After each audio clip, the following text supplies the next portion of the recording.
Hey, all you true crime fans, this is Mike Ferguson. And this is Mike Morford. And we'd like to invite you to listen to our podcast, Criminology. Launched in 2017, we've covered a variety of strange cases from murders to missing persons. We dive into a variety of cases in both the U.S. and abroad. Some of the cases are ones you may not have heard of, like the Pocatello babysitter murders or the Canal murders. Other cases we cover are some of the most historic in true crime, like the Tylenol murders and the Lindbergh kidnapping. We also dive into cases that are currently breaking thanks to DNA and forensic genealogy. Sometimes you'll hear from people connected to the cases, like the interview we did with the brother-in-law of the Golden State Killer, Joseph D'Angelo. There are close to 200 episodes of Criminology available to binge on right now, including full seasons covering the Zodiac Killer, the Golden State Killer, and Ted Bundy, and new episodes come out every Saturday night. Subscribe to Criminology today, wherever you listen to your podcast.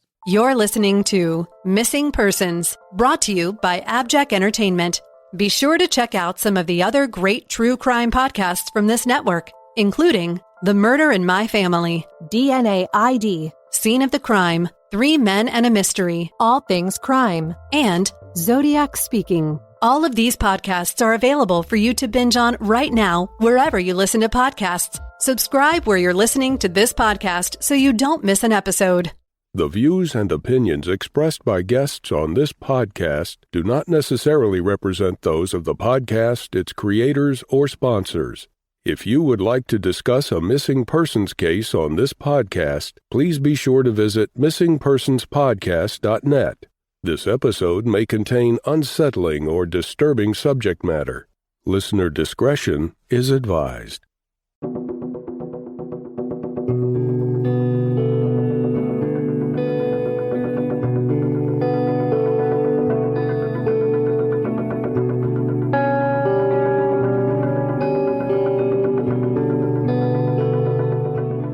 Welcome to Missing Persons, a podcast dedicated to spreading the word about people who have vanished under mysterious or unexplained circumstances and the family members who are looking for answers.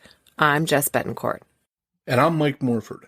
Together we created this podcast to help give a voice to people who continue to look for their missing loved ones. In some cases, even after decades have gone by. In each episode, you'll hear from Jess giving listeners the backstory and the basic facts of the disappearance. Then Mike will speak with someone who's intimately connected to the missing person, and his guest will share their story with us. Please stay tuned at the conclusion of this episode to hear about our Patreon program and our commitment to help find people who have gone missing. We'll also share with you where you can find more information and how you can join our team and help our efforts. You'll get recommendations for other podcasts we think you'll enjoy, and more. So sit back and enjoy this episode, and who knows, maybe you can help us find someone who's missing. Episode 35, Kelly Bergh Dove. Kelly Bergh was born on August 30th, 1961, one of 4 sisters and a brother born to Rachel and Fred Bergh. The family also raised a foster child along with their own kids, and it was a busy and bustling household. The family lived in the Harrisonburg, Virginia area. Kelly went to Turner Ashby High School, but she got pregnant at age 15 with her boyfriend, Dale Dove. The two ended up getting married in 1977, and Kelly loved raising their little daughter, Tammy. She managed to graduate high school. She and Dale moved into their own home in nearby Bridgewater, and Kelly was happy.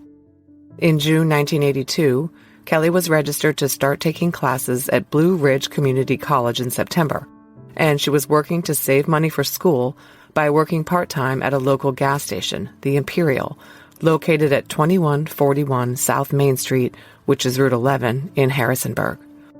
Her sister Rose worked there as well, and older sister Deb was the manager. The station was a sort of hangout spot for locals, a convenient place to pick up a drink, a snack, a pack of cigarettes, and chat with acquaintances from the area as they made their purchases and hung out in their cars. On the night of Thursday, June 17th, 1982, 20-year-old Kelly agreed to switch shifts with one of her sisters. This was for the overnight shift, the graveyard shift, from about 10 until about 6 a.m. Kelly's sister Elaine Bergh, who is our guest today, said of her sister's job at the station, quote, "They didn't have a problem working overnight, none of them did." Although Kelly was only 5 foot 1 inch and 105 pounds, she was tough and could stand up for herself, her family says. Anyway, on that fateful night, Dale dropped Kelly at work around 10. As was typical, Kelly's mom Rachel called the station to check on her daughter and say goodnight. This was around 11. Kelly said she couldn't really talk as the station was bustling at the time. Rachel said that the two said goodbye, see you tomorrow. I guess I was the last one to talk to her, Rachel later realized. Actually, 911 dispatcher Martha Yankee was the last person to talk to Kelly Bergh Dove. I'm going to read the transcript of the 911 calls as excerpted by a local newspaper because there is a lot of confusion and false reporting about these calls.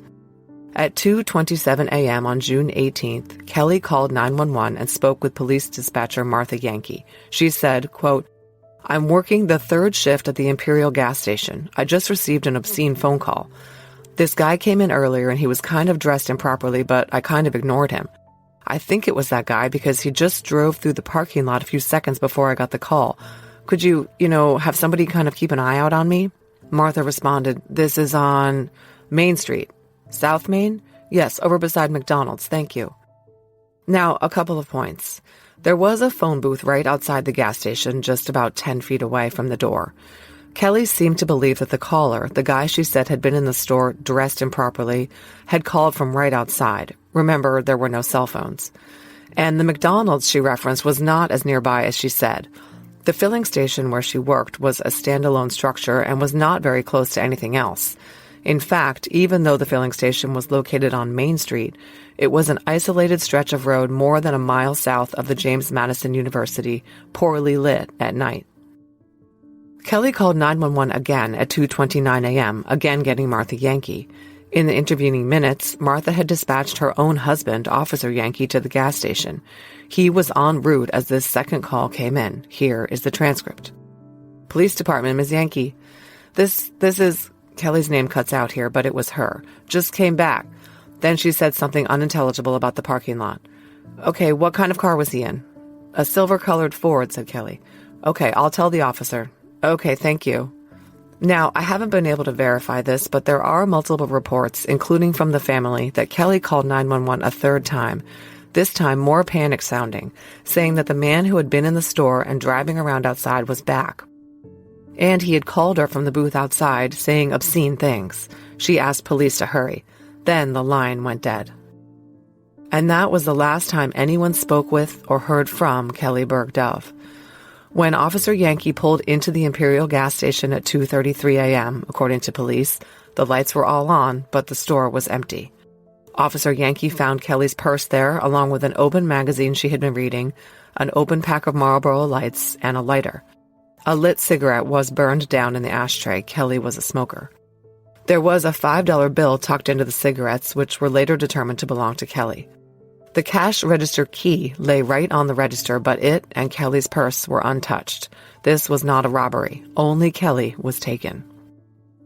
The Bergh family was awakened that night by police, asking them if they knew where Kelly was.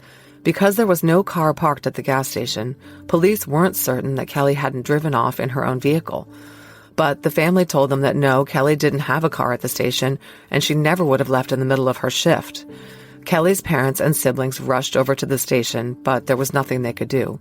There was no sign of Kelly, no clues in the fields or areas surrounding the station, nothing. Kelly's sister Elaine has listened to the 911 tapes. She said, quote, "I could tell in her voice that she was really scared." As we said, Kelly was a tough girl and was used to working the overnight shift alone. She didn't scare easily, and she and her sisters were also used to getting obscene calls like the ones she reported that night. Kelly's 3 sisters told multiple media sources that obscene phone calls and gestures were common when they worked alone during the night. And in fact, during this time period, police noted several other calls from female gas station attendants reporting instances of indecent exposure. It's not clear what Kelly meant when she said the guy in the gas station was, quote, dressed improperly, but her family believes that perhaps he was exposing himself to her. It seems possible that there was a predator watching female gas station attendants, harassing them with phone calls, and exposing himself, who eventually escalated to seizing the opportunity to abduct Kelly. And indeed, police recognized right away that foul play was involved. Lieutenant Hubert Myers told WHSV at the time, quote, "We started out that it was an abduction. We're still staying with that." Detectives surmised that it would have taken mere seconds to grab Kelly and force her into a vehicle. It is believed that the man was likely armed, as otherwise Kelly would have fought back, and there was no evidence whatsoever of a struggle inside the gas station. Detective Brooke Wetherill, who is in charge of the investigation today, said that they tend to think that Kelly's abduction was a crime of opportunity. She was alone and vulnerable at the gas station that night, and the wrong guy came along. Detective Wetherill said, quote, "We don't have anything to suggest that she specifically was targeted." Kelly's family notes that for several weeks after Kelly's disappearance, there were no obscene phone calls to the women working the gas station. The implication is that whoever was doing it had taken Kelly and took a break from harassing other women for a time. There is very little public information about the investigation conducted by police into Kelly's disappearance. We know that Dale was not considered a suspect, and in fact, it was reported in the local papers that he drove around for weeks looking for his missing wife, heartbroken over her disappearance. But one thing we do know is that an employee at another convenience store in the area that night who heard about Kelly's abduction reported that a man driving a gray car stopped at the store around 2 a.m. It's not clear whether this man acted suspicious or if the employee just reported it because it was a guy driving a silver or gray vehicle in the area in the middle of the night that Kelly was taken.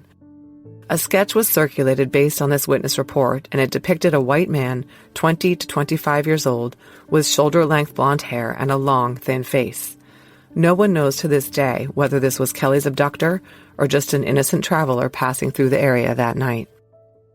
Kelly's family came to believe that they knew who had taken Kelly. This was a man she went to high school with, although he was not in her class, who, according to the Berghs, has a record for indecent exposure and making obscene telephone calls.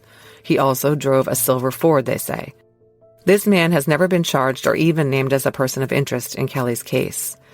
And it's not clear whether Kelly knew him enough that she would have recognized him when he came into the gas station. Remember that she did not name the man who was in the store and then lurking outside when she called 911.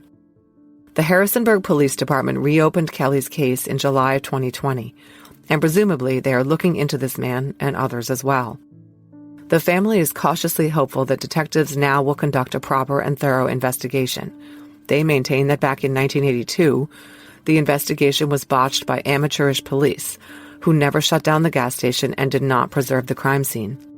A spokesman for the Harrisonburg police recently told Dateline, quote, "Given the phone calls, we don't believe she left voluntarily."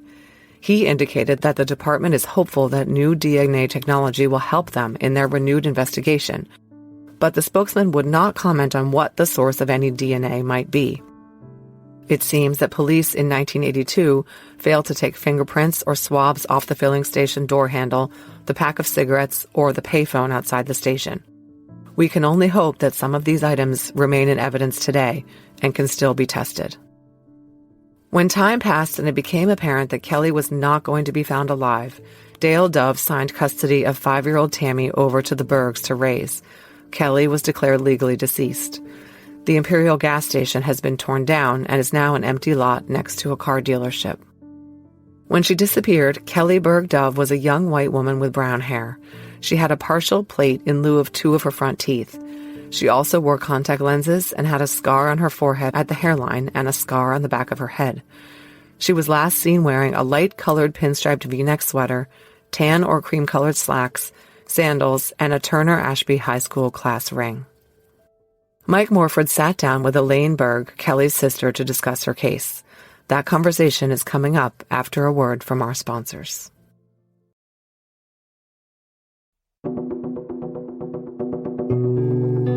Hi, Elaine, and thank you for coming on Missing Persons to discuss your sister Kelly's case with us. Oh, thank you. You're very welcome. Well, it's been 40 years now almost since your sister went missing. How tough has that been on your family overall and on you personally in not having that sisterly bond that a lot of sisters really celebrate? And as they get older, they share a lot of things. You haven't had that. How tough has that been? Pretty tough because all of us have had children, and she would have been a great aunt for sure. She would have enjoyed being that, and her daughter has since had 2 children, so she's missing out on being a grandmother and an aunt and continuing to be a great sister. And that's what we're missing out on. Yeah, all those different life experiences and new family members and stuff. Yes. And the ups and downs, all of it. It's just, there's still times I think I wish she was here so I could call her. Because she was the one that was always my go-to. Because me and her, we shared a bedroom all our lives until she got married. Right up before she got married, actually. So you were pretty close then? Yes. Yes. And there's a lot of troubling events and clues and stuff surrounding her disappearance, and we'll get into that. But before we do, can you just tell us a little bit about Kelly and some of your memories of her, maybe, what she was like? Yes. She was the middle child. She was tomboyish. She didn't back down from anything. She was just fun to be around. And she became a mother at a very young age. And she handled that very well, and she was a very good mother, and her and her daughter were really close. They did all kinds of things together. So basically, right at the time she disappeared, that's the type of person she was. When she went missing, she was working at a gas station. How long had she been working there before she went missing? I'm not too sure on that. I can't remember. Our oldest sister was the manager, and then of course, Kelly and our other sister, Rose, worked there as well.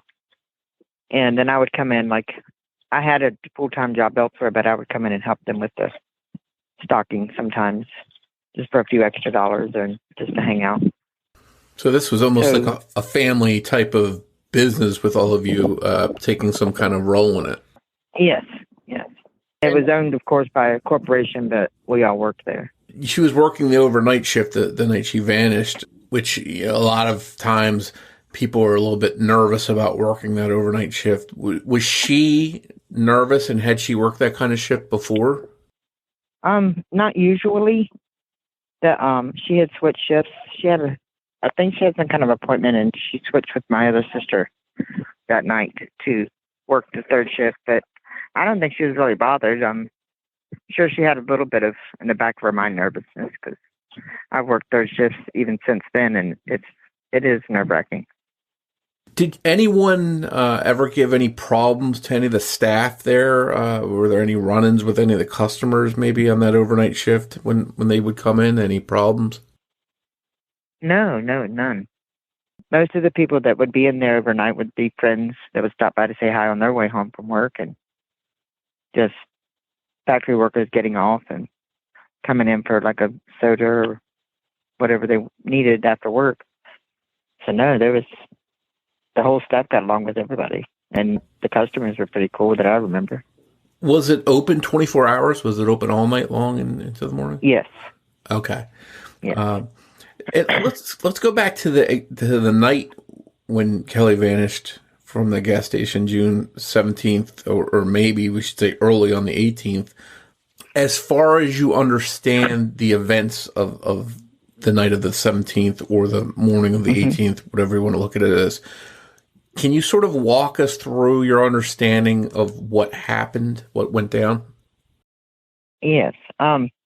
Mom had talked to her about 11 to tell her good night, check on her, and say hi. And she said she seemed fine, and they said their good nights. And then sometime after midnight, I believe it was, she called the police station. We're not sure on the times because none of the tapes have timestamps on them, so we're going by what the police department is saying. They're saying the phone call started at 2:25, I think. And she called and said that there was a gentleman that had been calling her and being obscene. And then she thinks it was the same fellow that came in. And she just said improperly dressed. She never verified. Did that mean he didn't have any pants on? Did he expose himself? How? But she just said improperly dressed. Could they have somebody check on her? And she called 3 times. And when they got there, she was gone. She was getting scared in especially the last phone call. You could tell she was getting nervous. Do you know how many calls she received that night? How many of these rude or crude comments that came in on those calls? How many there were? No, she didn't specify. She just said that they'd been calling. She had had a couple calls. And I think somebody from another convenience store down the street had had the same type of phone calls that evening. So this may have been someone that was targeting more than one store in the area. It's a possibility, or he was just testing the waters. Sure. And Kelly just happened to be the one in the way. You mentioned that there were no timestamps on some of these calls, so you don't have a full accounting of them. But at some point, she's worried enough that the police come out, and when they got there, she's nowhere to be found. Do you know that the time that passed between them getting her last call and actually getting to the store, was it minutes or was it longer than that? They said it was a couple minutes, but we have no way of verifying that because there were no cameras. Like I said, there's no timestamp to show when he got there. When my mother was called, I think it was after 3 a.m. when she was called. And then she came over to the apartment of my sister where I was still staying too and got us, and we all met out at the store. And when we got there, there was no crime scene tape, nothing. They weren't even taking fingerprints or anything. Did they just let you walk right in there and look around? Yes. Customers were still coming in, thinking we were open. Oh, wow. They had nobody at each door to say, don't come in. So if there was a crime scene there, it could have been easily contaminated by people coming in. Definitely. When your family sees, okay, she's not here, she's missing, was there any thought that maybe she left for some reason, or did you decide early on that something happened to her? Something happened to her because, for one, she didn't have her car that night. And she couldn't have left unless she left on foot. She would have never left her purse. Her daughter, definitely her daughter. She wouldn't have just took off like that. She was the type, if she wanted to go to get away, she would tell my mother or one of us.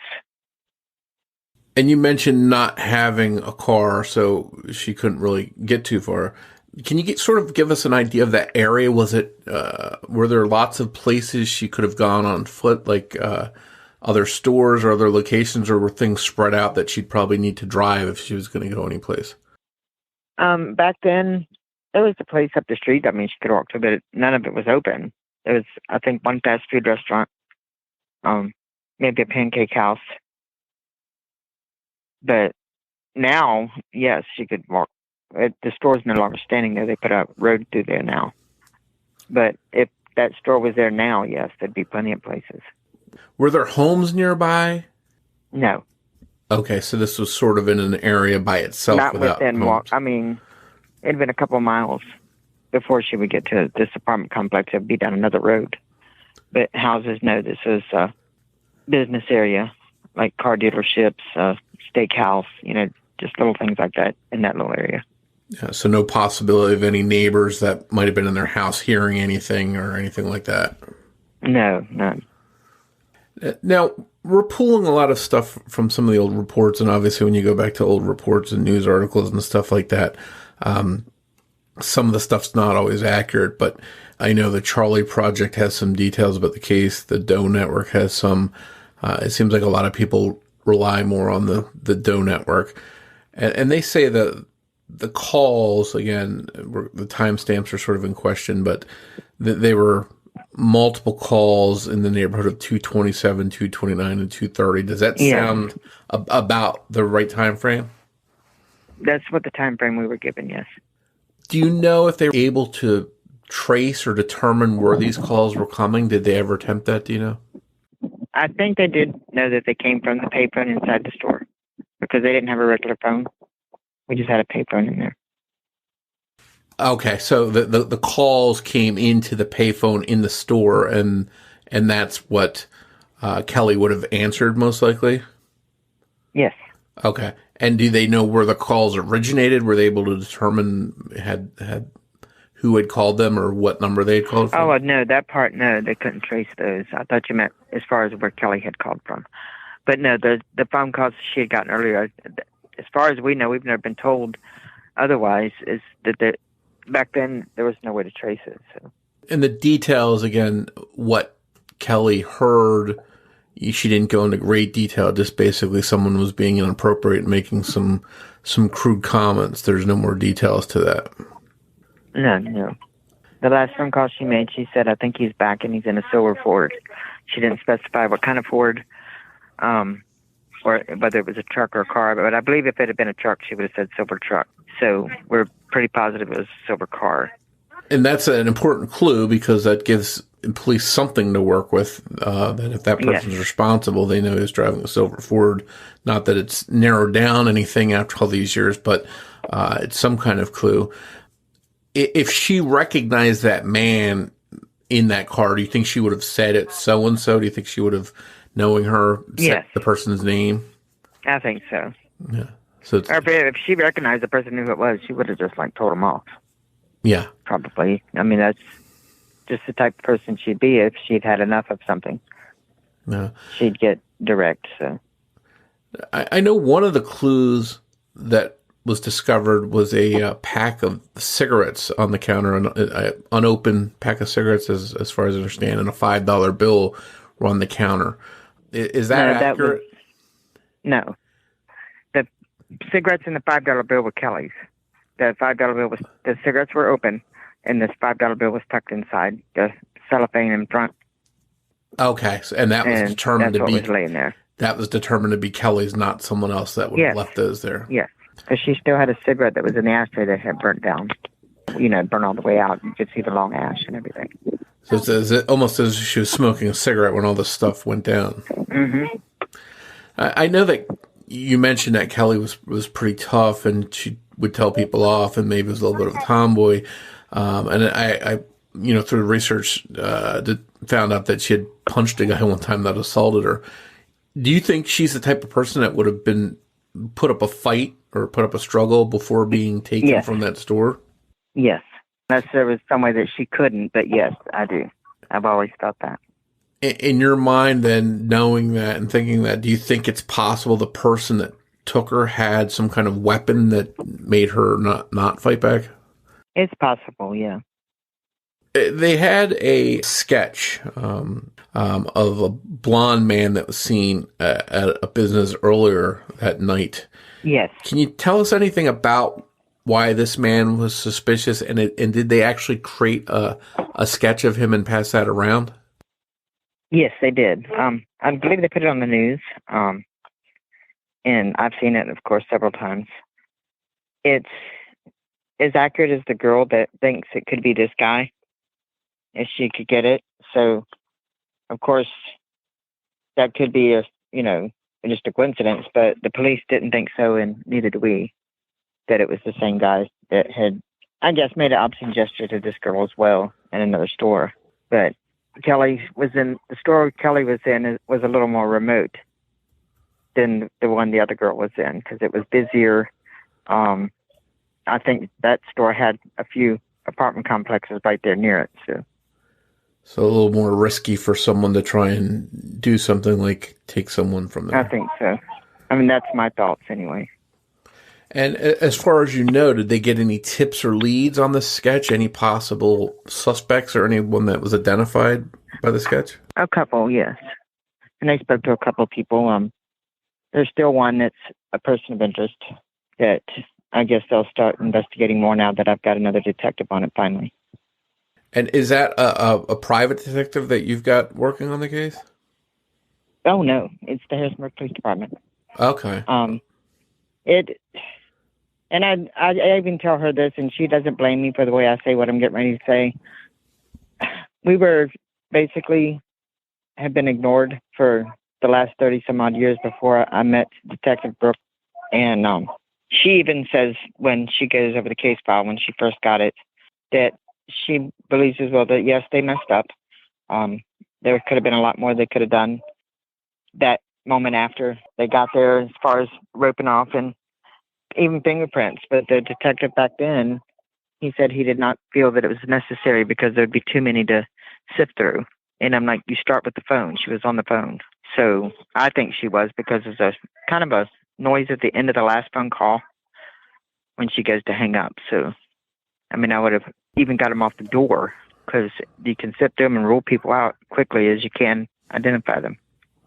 And it would be a starting point, at least, whether it's a customer, you can go back later on and figure out, hey, was this a customer, or was it someone else that wasn't a customer? Or maybe if the print belonged to someone that had a prison record for kidnapping, that might jump out to them more than someone just coming in to buy a newspaper that was a regular customer or something. So it seems like that should have been something that they tried to do. You mentioned there was the payphone inside the store, and that's sort of what you all used to make and receive calls. Was there one outside of the store at all? Oh gosh. There may have been one on the end of the building, like on the wall of which I guess if you're passing by, it would look like the front of the store. I can't remember if there was one hanging there or not. I can't honestly say for 100% sure, but I sometimes remember one being there, but I don't know if that's just weird thoughts that come up. Well, there's a phone outside. Maybe he called her from outside while she was inside. Sure. And I mean, it's so much time has passed now, it's hard to remember every detail from that long ago. Some of the reports mention that some of these calls weren't uncommon, that sometimes at different times, different days, these kinds of calls would come in to the store. Is that correct? Yeah. That was happening all over, I think, back then. Especially since you had no way of really tracing it, or they didn't have caller ID and star 69 and all that to try to see who called you last. So I would say people probably did prank calls and nothing calls more than we know even thought of back then. Sure. I mean, today it seems like with all technology and stuff, it's hard to call anyone without knowing where they're calling from. But back then it seems like something that a lot of people could have gotten away with. Yes.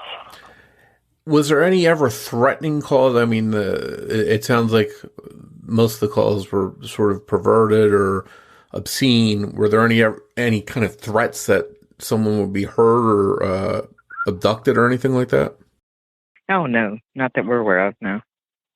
Was it common practice for someone working the night shift or any shift there to have like mace or a gun or anything for protection if the place was robbed? No. Like I said, back then, we really didn't feel like we needed it. It felt like a safe society, and it kind of was. So stuff like this didn't happen. You heard about it in big cities. The main reason my father moved us up in this area is because we were living in Virginia Beach, and he knew what the city would become bigger and bigger. So that's why he moved us up in this area, to have a more safe and comfortable life as far as being out of the city. Yeah. And I guess it's a lesson that no matter where you go, there's bad people out there that are ready to pounce if they get the opportunity. Yeah, because you hear so many people in cases like this, even me. I've said it. You never think it can happen to you, but yes, it can. I mean, we're living proof that yes, it can. And nowadays, especially, no matter where you are, I'm not going to lie, I was a little overprotective of my children, especially my daughter. When they were growing up, they probably thought I was a little smothering at times, but it was just because I wanted to make sure they were safe. But I don't think anyone would blame you after being what you've been through to be overly protective. I just want to touch one more thing on the phone calls. It sounds like the way you described them that you've heard these calls yourself. The 911, yes, I have. Have they released them publicly? Not that I'm aware of, not yet. Like I said, right before COVID is when all this got back. I had been at the election polls, actually, one day, and our delegate, Tony Wilt, who is an amazing person, was there. And all I was going to do is discuss with him maybe passing a law in our state that anybody that was open 24 hours a day could not have a person working alone on third shift. That there would be a law there at least be two. I know that's still not going to stop robberies because it can still happen. But he asked me, I told him who I was, and he asked how the case was going, and I told him it wasn't. And he said, why not? And I said, I don't know. They just don't return my calls. They don't want to talk to me. The next day, I got a call from the cold case division of the Harrisburg Police Department, a supervisor, and he is the one that got me in touch with Detective Brooke Weatherall. And she's been wonderful. She's been doing the best she can with what she can after 39 years. It's got to be encouraging then to know that there's some kind of fresh eyes on the case and maybe looking back over things and seeing where they went wrong and what they might have done differently. Yeah, she already has. And if I call her, she answers. I mean, unless she's busy, but she always returns my call. I called her yesterday just out of the blue just because, I don't know why, I just needed to talk to her. And she answered right away and talked to me for 10 minutes. And even if we just talk about Kelly for a few minutes and then she'll ask how the family is, and I'll ask her the same. But she's got that, she gives me the feeling that she cares, and no matter what, she's going to do anything and everything she can to get this case solved. And that right there means something. Oh, absolutely. I talked to a lot of people who they understand, okay, you can't solve the case, you're doing what you can, but at least call me back. I think a lot of people I talk to are very frustrated when they just don't get a call. They leave messages, they send emails, and just no response. And I think that's probably the worst feeling, as opposed to not having a case solved, is just being ignored. It is. It's almost as bad as not knowing where she is to be ignored. I mean, even if you call me and tell me, even if you only take 2 minutes to tell me, well, we don't know anything yet, I'm sorry I didn't get to call, for a couple of days, but this is where we're at. But nothing. It was total silence. The one last detective before this one didn't even have a voicemail that I could leave a message on. He kept saying they're going to set it up, and that was over a year or more before I finally gave up on him. And I don't think it's too much to ask just to keep a family in the loop and just say, hey, we're working on it. We haven't forgotten. That's true. I know over the years, in a small town especially, maybe people start talking, rumors start flying. Was there anything that came to light, any names being thrown out there that perhaps might be worth looking into? Any rumors that were put out there that might have some truth to them? Not much back then, but as this has been reopened, several names that I had given the previous detective, I gave to this detective of this person needs to talk to you, or maybe you better see what this person's talking about when they're talking about my sister. And she does. She goes to this person. She, no matter what name I give her, even if it turns out to be nothing, she goes and questions these people or say, do you know anything? Do you remember where you were that night? And at least she does that. And we've never had anybody do that. So I would give them names and nothing would turn out of it. They wouldn't even talk to them. Well, it's very encouraging, after all this time that has someone going back and doing those steps. Sometimes, asking the same thing, and even if they weren't missed earlier, asking them again now might lead to different answers, because back then maybe someone was afraid of someone or was afraid they'd be harmed if they said anything, and now that person's not around and they might talk now. So having someone out there asking questions now might be a good thing, and somebody that wouldn't talk before might talk now. Yes, and it's also that we're all older now, and maybe somebody knows something that it's weighing on them and they want to let it go finally. We're hoping for that, maybe. Sure. Or even the person that did this, if they're still alive, to say, hey, I can't live with this anymore. Do you, in your mind, or anyone in your family, do you have any theories or suspects in your own mind that you think may be responsible? The person of interest that they have, yes. The detective, she's pretty gut feeling, and so am I. Okay. And there's someone posted, and I don't know where this came from, and if you don't want to confirm this name, that's not a problem, but someone posted on one of the forums, I think, that a man named that Kelly, I saw that. Yeah, that Kelly may have went to high school with was responsible. Do you know anything about that? And is that the person of interest, or is that someone different? We saw that's not the person of interest. I can't say that. We saw that on the site as well. My sister called me about it. She wanted to know who it was. I said, I have no clue.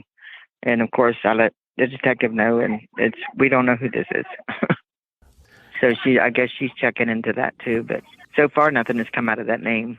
It could be a girlfriend that's mad at her boyfriend, and Yeah. I mean, someone with an axe to grind against someone and they want to get him in trouble. Yes. And what better way than to have the cops knocking on their door and questioning. But at the same time, you never know. There could be a tip that comes in or someone on a message board someplace posting something that has some kind of truth to it. Yeah, that's why we keep an eye on those. Supposedly, I don't know if this is true, but supposedly this guy had a record for indecent exposure and making obscene calls. Do you know if that's true? We haven't verified that yet. Or at least if they have, they haven't been able to tell me anything yet. Sure. Okay. That's understandable. Did the police look through any kind of people with criminal records in that area early on, as far as you know, that maybe had records for stalking or peeping? I'm sure they did, but there was nothing that they divulged to us as far as they said that they had looked into some people, but none of it panned out. They either weren't in the area or they were working or, so the ones that they did look for, they ruled them out pretty quick. There was a woman, the body of a woman found not too far away in 1986, I believe. And she was known as Chesterfield Jane Doe. She was later identified as Christy Lynn Floyd. Do you know if police ever looked at any kind of connection to her murder? No, I think they're pretty sure he did that. I have talked to her nephew a couple times. He's on my Facebook. Because when that picture came out, I'm not going to lie, it took my breath because it looked like my sister. I mean, it could have been my sister for the rendering that they did. Sure. So I immediately called Chesterfield when that picture first came out before they identified that girl. And she's lived in this area before. And I'm not 100% sure if she was living in this area at the time, but she does have family here. That's got to be a horrible feeling to look at that picture and say, oh my God, that could be my sister, and then have that feeling and of not knowing what. That's got to be pretty tough. It was kind of a surreal feeling, I guess you could say, because I'm looking at this face. I had people sending it to me in Messenger. That's how much she looked like my sister. And I'm thinking, could this be her? Could he have taken her that far? And they didn't find her until a couple years later. But you're wanting it to be so you can have a little bit of closure. And then you're thinking, what am I going to do if this is her? How am I going to react? How am I going to call mom and tell her? But I had my hopes up for a while that could be her. And I was in touch with Chesterfield quite a bit. And he was a really nice gentleman who would get back in contact with me once he found out it was pretty sure not Kelly. He made sure he let me know, and my parents. Yeah. Do you know if there were any organized searches done for your sister either early on or over the years? Anything looking for any kind of signs of clothing or anything else that were done? No, there wasn't. Looking back, do you think that was a mistake? Do you think they should have been looking in different areas, maybe looking with search dogs or anything like that? I mean, it would have been nice if they would have tried, but at the time they said they didn't know where to start. I mean, I walked in the field behind the store that morning after I got there. I was restless, so I walked behind the field, or behind the store, and I guess maybe that's what I was doing. See if maybe he dragged her out here somewhere. But nothing. Mom would. She'd look a lot. She'd stop at roadside ditches, and it just got too much for her. So her and my father left the area a year or so later. Yeah, that's got to be an awful feeling, just driving around the area and not knowing if somewhere out there your daughter's remains might be there or something. That's got to be something awful. I still do that. Yeah. When we go across the mountain, I do that. I'm like, could he have just tossed her out here somewhere? When they find bodies along the mountain roads, I'm thinking, is that her when remains are found? You still do it. It's been over 39 years now, and I still do that. Well, it sounds like after sitting quiet for a lot of time with no movement, it sounds like you're encouraged by what this new detective is doing, and there's some fresh eyes on the case now. Are there things that you think can still be done that maybe weren't done earlier that this detective might be able to do for the case? Yes. If they find if they get to find this person of interest and say they found Kelly's remains, they have my mom's DNA as well as my sister's DNA, or our oldest sister's DNA, because Mom gave them something of Kelly's, and I'm sure they have her blood type and everything still. So the closest thing that they can have for DNA right now would be my mother. So if DNA was found, yes, it would be very much easy to solve. Yeah, and I think if they found any. Yeah, with the case almost 40 years old here, it's not good to have a case that old unsolved, but at the same time, we see 20, 30, 40-year-old cases now being solved in the news after so long. Does that give you some kind of hope? Yes, it does. It also makes me think, well, I wish that was us, but it also makes me happy for the families that finally do have resolution when that happens for someone else. Sure. Are there any social media pages or websites at all set up for Kelly's case where people can learn more about it or send in any kind of tips? Not really, but there's a page that her best friend Connie and I started it, but Connie has more computer wits about her than I do. So she handles the page. It's called Never Forget Them. And Kelly's picture is the profile picture. I believe it's still that one. That was before she went missing. And is that on Facebook? Mm-hmm. Never Forget Them. Okay. Hopefully if people have information or they just want to learn more about the case, they can go there and, provide a tip or just learn more about it, maybe share it on social media, because you never know. Getting the word out there, sharing it on social media might get the case in front of somebody's eyes that does have information and will come forward. Yes, we hope so. Well, Elaine, I want to thank you for joining us. I'm definitely hoping for you that you get some kind of answers here after almost 40 years. Keep sticking with it. Keep encouraging those detectives to keep digging, and maybe those fresh eyes. Oh, I will. I'm help never going to give up. Well, we're going to do our part and spread the word and let people know this case is still unsolved. And I hope that you do get some answers. And I'd love to hear that the case has been solved and somebody's held accountable. We hope you enjoyed this episode of Missing Persons. If you can provide any information to help solve the case we discussed in this episode, we hope that you'll contact the appropriate authorities. We hope that you'll tell your friends about Missing Persons and invite them to listen to the show. Word of mouth will really help us grow. And if you'd like to help us reach new listeners, please be sure to rate and review Missing Persons on the platform you're listening to us now on. We'd like to tell you a little bit about our Patreon program. If you visit patreon.com/missingpodcast, you can sign up to help this podcast through ongoing monthly support. As a thank you, we'll give you an on-air shout-out, a thank you card and sticker, plus you'll get ad-free early access to every new episode of Missing Persons, as well as any bonus content.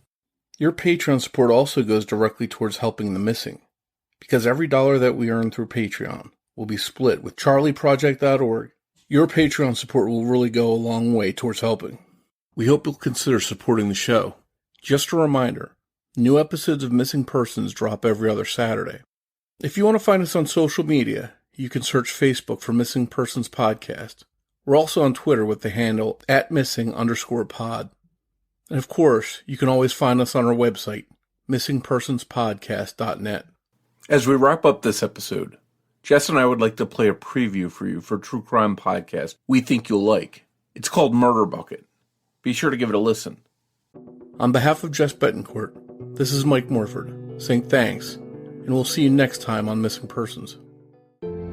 Have you ever seen on the news where a police department goes back through old files to reinvestigate a missing persons case or a homicide to see if they can find what happened or who did it? Did you ever watch the show called Unsolved Mysteries with the original host Robert Stack and get so intrigued that you wanted to know more? Well, Murder Bucket Podcast has you covered. We are currently in a 30-plus episode series called The Cold Case Road Trip. We travel to all 50 states, D.C., and 5 inhabited territories. Every Tuesday, I cover a cold case from 2 locations. You can listen to Murder Bucket wherever you get podcasts, such as Apple Podcasts, Google Podcasts, Spotify, Audible, Amazon Music, iHeartRadio, and more. We also have a merch store. Follow the link on linktr.ee/murderbucket and check it out. There might be something there that catches your eye. And finally, follow us on Twitter at The Murder Bucket, Facebook at Bucket Murd, and Instagram at Murd Bucket.